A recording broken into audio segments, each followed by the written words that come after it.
জাতির পিতা বঙ্গবন্ধুর মেয়ে একটারে প্লট একটা দিয়েছে রাষ্ট্রীয়ভাবে আওয়ামী লীগের আমলে, অসুবিধা কি? খালেদা জিয়াকেও তো সরকার দিয়েছে।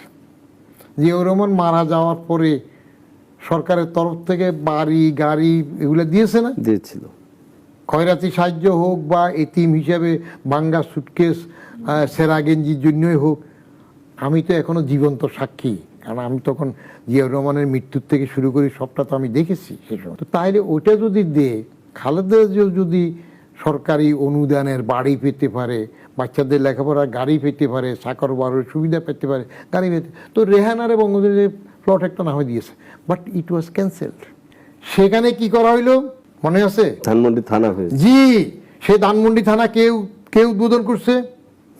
ওদের বেগম খালেদা জিয়া। প্রধানমন্ত্রী করলেন। তাহলে একজন প্রধানমন্ত্রী কি কোনো থানা উদ্বোধন করতে আগে গিয়েছে? কোথাও আছে নজির বাংলাদেশে? সেটাতে গিয়েছে।